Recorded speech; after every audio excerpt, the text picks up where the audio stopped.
आइए फ्रेंड, एक प्यारा सा छोटा सा गीत सुना रहे हैं, कैसे लगेगा कमेंट बॉक्स में बताइएगा और दीदी के चैनल को सपोर्ट करिएगा। देखा भैया पीवा बड़ा सतावत हो, वही धुन पर बा। पीवा बड़ा सतावत। हाँ। आई हो सखी पियवा बहुत सतावत, आई हो सखी पियवा बहुत सतावत, आई हो सखी पियवा बहुत सतावत, आई हो सखी पियवा बहुत सतावत।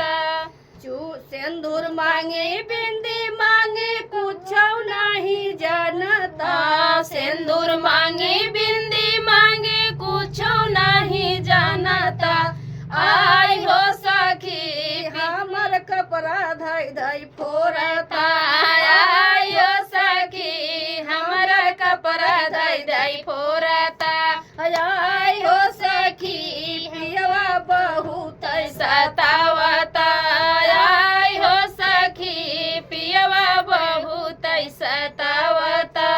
चूड़ी मांगी कंगना मांगी कुछ नहीं जानता, चूड़ी मांगी कंगना मांगी कुछ नहीं जानता, आई हो सखी हमर हथवई दाई दाई तो रहता, आई हो सखी हमार हथवई धई धई तो रहता, आई हो सखी पियवा बहुत सतावत, आई हो सखी पियवा बहुत सतावेला।